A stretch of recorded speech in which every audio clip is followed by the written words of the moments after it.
এই মুহূর্তে দাঁড়িয়ে আছি কাউগাছি ১ গ্রাম পঞ্চায়েতের কাউগাছি খ্রিস্টান হসপিটালে। একটা সময় এই খ্রিস্টান হসপিটালে বহু মানুষ আসতেন চিকিৎসা করাতে, কিন্তু হঠাৎই বিগত ৬ বছর ধরে বন্ধ রয়েছে এই হাসপাতালটি। কি কারণে বন্ধ, কেন বন্ধ, কেউই কিছু বলতে পারছেন না। তবে কান পাতলেই শোনা যায় যে এই হাসপাতালটি একটি সেবা সদনের হাতে তুলে দেওয়া হয়েছে, কিন্তু তারাও নাকি ঠিকভাবে চালাতে পারছেন না, যার ফলে অসুবিধায় পড়তে হচ্ছে এই এলাকার সাধারণ মানুষদের। হসপিটাল ছিল, হ্যাঁ ছিল, কিন্তু বন্ধ আছে দাদা। কিন্তু আমরা তো চাই কি কেউ চালালে আমরাও দুটো পাই, খেতে থাকতে পারি একটু, এইটুকু জানি, আর তো কিছু জানি না। এখন আগে কি হয়েছে সেটা আমরা জানি না। অনেকদিন ধরে বন্ধ। হ্যাঁ অনেকদিন ধরে বন্ধ। এটা কি ছিল? খ্রিস্টান ছিল। এই এলাকা যেখানে কাউগাছি, সেখান থেকে ঠিক ৩ কিলোমিটার দূরে রয়েছে ভাটপাড়া রাজ্য সাধারণ হাসপাতাল।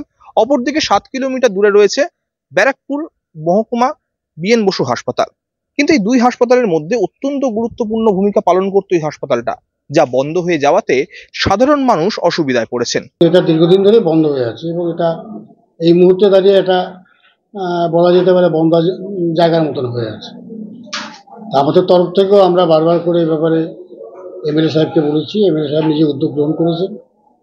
একটা সংস্থা এসছে, কিন্তু তাদের পরিষেবা দেওয়ার থেকে তাদের ব্যবসা করার মানসিকতাটা বেশি। আমরা এর আগে বোর্ড একটা চিন্তা করে একটা সংস্থাকে দিয়েছিলেন, কিন্তু তাতে মানুষের কোনো পরিষেবা হয়নি, কিছু মানুষ কোনো পরিষেবা পায়নি। তা আমরা এই পরিষেবাটা যাতে মানুষের কাছে পৌঁছে দিতে পারি, তার জন্যই এমএলএ সাহেবও চেষ্টা করছেন, এমপি সাহেবের সঙ্গে এই ব্যাপারে কথা বলা হয়েছে।